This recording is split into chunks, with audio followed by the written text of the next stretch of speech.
మీకు good news. Visakhapatnam Secunderabad Vande Bharat కోచ్లు భారీగా పెంపు, 16కు పెంపు. రిపబ్లిక్ డే పెరేడ్కు తెలంగాణ వారికి ప్రత్యేక ఆహ్వానం. తెలంగాణ నుంచి 41 మంది అతిథులు. విశాఖకు మళ్లీ ఐటీ కంపెనీలు. ప్రభుత్వ భవనాల్లో 5 ఏళ్ల పాటు అద్దె మినహాయింపు ప్రకటించిన కూటమి ప్రభుత్వం. పుస్తకాల పురుగు పవన్ కళ్యాణ్.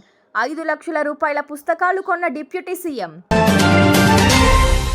వందే భారత్ ప్రయాణికులకు గుడ్ న్యూస్. విశాఖపట్నం సికింద్రాబాద్ మధ్య రాకపోకలు సాగిస్తున్న వందే భారత్ ఎక్స్ప్రెస్ కోచ్ సంఖ్యను 8 నుంచి 16కు పెంచుతున్నట్లు దక్షిణ మధ్య రైల్వే తెలిపింది. దీంతో సీట్ల సంఖ్య 530 నుంచి 1128కి పెరగనుందని ప్రకటించింది. ఈ నెల 13 నుంచి ఈ నిర్ణయం అమల్లోకి వస్తుందని స్పష్టం చేసింది.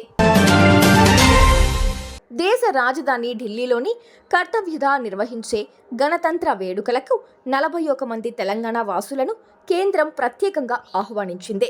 వీరిలో సంక్షేమ కార్యక్రమాల లబ్ధిదారులతో పాటు ప్రత్యేక విభాగాలకు చెందిన వారు ఉన్నారు.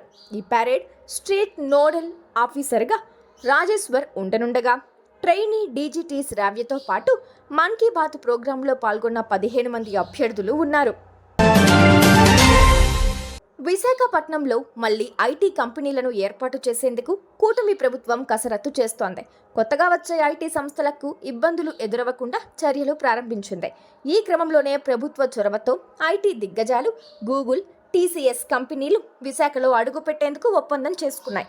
కొత్త ఐటీ పాలసీ ప్రకారం ప్రభుత్వ భవనాల్లో 5 ఏళ్ల పాటు అద్దె మినహాయింపు ప్రకటించారు. డిప్యూటీ సీఎం పవన్ కళ్యాణ్ 5 లక్షల రూపాయలకు పైగా విలువైన పుస్తకాల్ని కొనుగోలు చేశారు.